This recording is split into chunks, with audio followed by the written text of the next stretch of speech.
Canada is a country built on diversity, but building true inclusion and equity is still a journey we're on.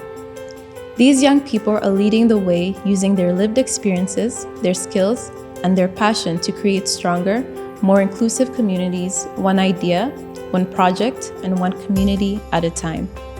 Through youth voice and community action, they're contributing to building a better Canada. I'm helping them in a sense of way that when they just came where I'm from, because we're from Uganda, and then the culture and the way of doing things and just the whole scope of things is totally different from here. So when I'm in my community and I see people facing these problems, it kind of is like, oh, I've been here for a long time, but if they're facing these problems and I can see and then interrogate with them facing these problems, it pushes me to do something about it. We do it soccer. Soccer is like a median of like the culture now starting in Canada. There's been a soccer going forward. We see that with our Olympic team, our sports Olympic team that went to actually the World Cup team, the Canadian World Cup team, and soccer from back in Africa is also a huge thing. So we saw that as a median, that's something central that people could fall back to. They know the rules of it and stuff like that, but integrating it in a community where that clash happens all at once and it brings it together. Usually sports, music, and different things like that bring people together because it doesn't have like a specific language. It's a central median. So the goal of our initiative is to highlight the stories of Paralympians and other para-athletes as well all over the country. So in part of our initiative, first we go through interviews and get to hear their stories.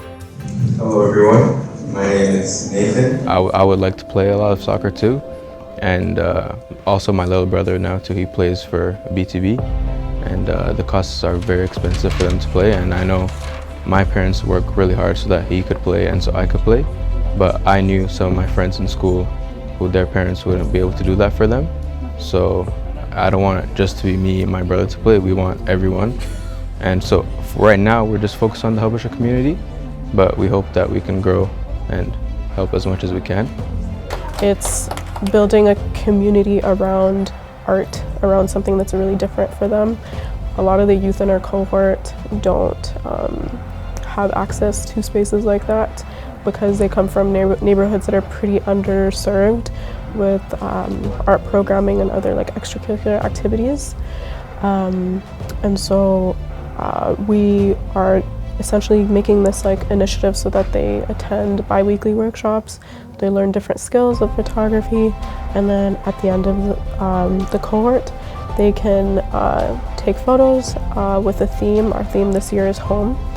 And so photos that symbolize their roots, their culture, what reminds them of home, and then having that exhibited in a gallery so that it's like a way for them to like celebrate their work. We got to meet a lot of different newcomer families, and then we saw that there was a lot of networking that happened at those events. We also got to meet a lot of really cool people, but just through those events, the feedback that we've gotten, the different community organizations even that we allowed newcomer families to meet with. There were so many organizations that we partnered with that were able to speak at those events, and I think that really facilitated some sort of community engagement for newcomer families. We had lots of people coming in from various different ages, age groups, not only youth, but starting from older adults to younger people. So it was a very rewarding and fulfilling event for sure.